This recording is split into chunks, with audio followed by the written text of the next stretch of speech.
రేపు 1000 స్తంభాల ఆలయం నుంచి అంబేద్కర్ జంక్షన్ వరకు భారీ ర్యాలీ నిర్వహిస్తామని ముఖ్య అతిథిగా ఉత్తరాఖండ్ సీఎం హాజరవుతారన్నారు వరంగల్ పార్లమెంట్ బీజేపీ ఎంపీ అభ్యర్థి ఆరూరి రమేష్.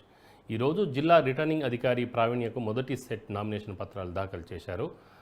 10 ఏళ్ల మోడీ పాలన అనేక సంక్షేమ పథకాలు ప్రజలకు అందాయని తెలిపారు.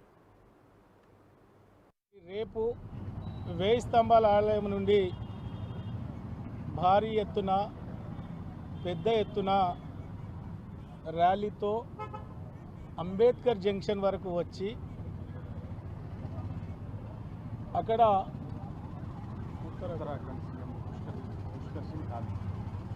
ఉత్తరాఖండ్ సీఎం ముఖ్య అతిథిగా వస్తున్నాడు కాబట్టి వచ్చిన పార్టీ శ్రేణుల్ని ప్రజల్ని ఉద్దేశించి మాట్లాడిన తర్వాత అదేవిధంగా మళ్ళీ ఇంకో సెట్టు నామినేషను వేయడం జరుగుతుంది. మరి రేపటి భారీ ర్యాలీని అందరూ కూడా విజయవంతం చేయాలని, ఆ కార్యక్రమంలో పాల్గొనాలని మరి నా శ్రేయోభిలాషులకు మరి పార్టీ శ్రేణులకు ప్రతి ఒక్కరిని కూడా నేను ఆహ్వానం పలుకుతున్నా.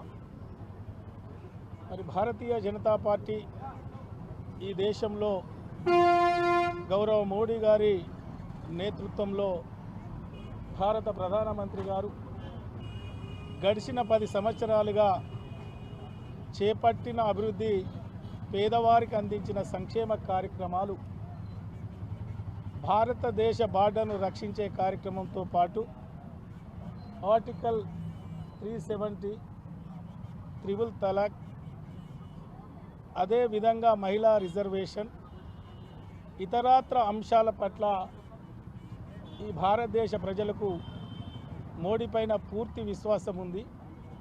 అందుకే మూడోసారి కూడా మోడీ గారు ప్రధాని కావాలి, ఈ దేశం సురక్షంగా సుభిక్షంగా ఉండాలి అని కోరుకుంటున్న పరిస్థితి కనిపిస్తున్నది.